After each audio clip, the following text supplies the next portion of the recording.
2.5 লক্ষ টাকা ঘাটতি বাজেট ঘোষণা করেছেন।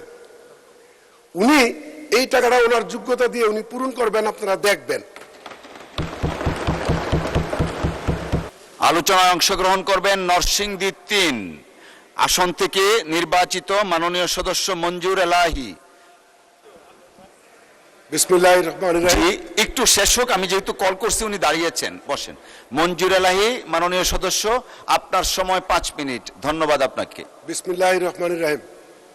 মাননীয় স্পিকার, আপনাকে অসংখ্য ধন্যবাদ এই বাজেটের উপর আমাকে বক্তব্য দেওয়ার সুযোগ করে দেওয়ার জন্য। আমি বলতে চাচ্ছি, জাতীয়তাবাদী দল বিএনপি সরকার এই 2026-27 অর্থবছরের যে বাজেট ঘোষণা করেছেন, সেই বাজেট যে আমাদের কাছে পছন্দ হয়েছে, আমাদের বিরোধী দলের ভাইদের কাছেও পছন্দ হয়েছে, সারা বাংলাদেশের সমস্ত মানুষের কাছে কিন্তু এই বাজেট খুব পছন্দ হয়েছে। তারা কিন্তু জানেন এটা, তারপরও তারা বিরোধিতা করছেন। তারা কিন্তু এখানে দাঁড়িয়ে সবসময় একটা কথা বলেন, যদি আওয়ামী লীগের সময় বিরোধী দলের ভূমিকা যেমন ছিল, আমাদের ভূমিকাও যদি তেমনই থাকে, তাহলে আমরা তো লেজির ভিত্তিক হয়ে গেলাম, আমরা তো আর বিরোধী দল থাকলাম না। এ কারণে তারা কথাটি বলে। তাদের কথা আমাদের খুব মনে কষ্ট নেওয়ার কোনো কারণ আছে বলে আমি মনে করি না। এই কথায় আমার কিন্তু একটা গল্পের কথা মনে পড়ছে। একজন সরকারি চাকরিজীবী সৎ মানুষ, জীবনেও ঘুষ খান নাই, তার কাছে পয়সা নাই, উনি রিটায়ারমেন্টে আসছেন, ওনার মেয়ের বিয়ে দিতে হবে, 25,000 টাকা লাগবে। তো উনি নিয়ত করলেন, মানুষের কাছে জীবনে চাই নাই, মানুষের কাছে আর কোনোদিন চাবো না।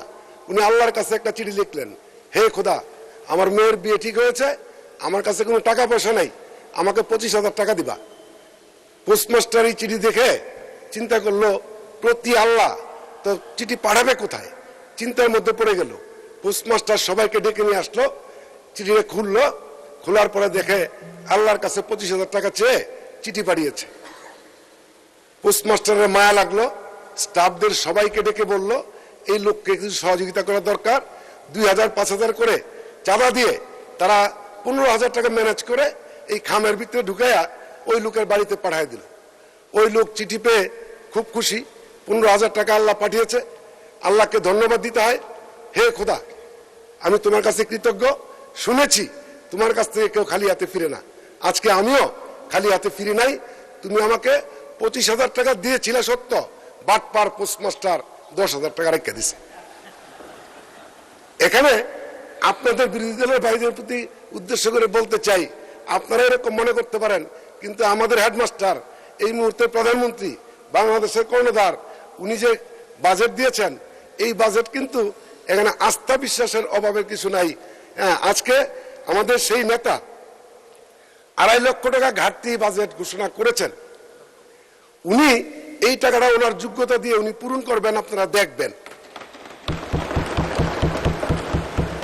আজকে আমাদের সকলের উচিত ছিল তারেক রহমানকে ধন্যবাদ দেওয়া, যে আমাদের ঘরের সেই ছেলে কবে হবে, কথায় বড় না হয়ে কাজে বড় হবে। আর সেই ছেলেটার নাম কিন্তু জনাব তারেক রহমান। আমরা আরেকটি কথা না বললেই নয়, স্থানীয় সরকারকে গতি বাড়ানোর জন্য বর্তমান সরকার কিন্তু জেলা পরিষদের প্রশাসক বসিয়েছেন।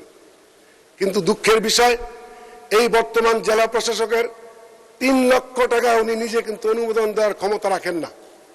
জরুরি কাজে অনেক সময় কিন্তু এটা প্রয়োজন হয়। আমি এই মহান সংসদে দাবি করছি, জেলা পরিষদের প্রশাসকরা মিনিমাম 10 লক্ষ টাকা যাতে তারা নিজেরা সিদ্ধান্ত নিতে পারে করার জন্য। আমি যখন উপজেলা চেয়ারম্যান ছিলাম, তখন কিন্তু আমি দেখেছি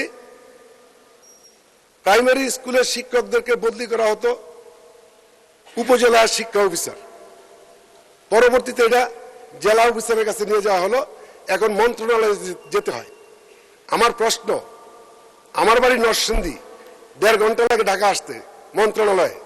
নর্থ বেঙ্গল, সিলেট, বগুড়া, পাবনা, দিনাজপুর যে সকল প্রাইমারি স্কুলের শিক্ষকরা আছেন, তারা যদি একদিন মন্ত্রণালয়ে আসে কোনো কমপ্লেনের জন্য, তাদের 3 দিন সময় নাই, 3,000 টাকা খরচ।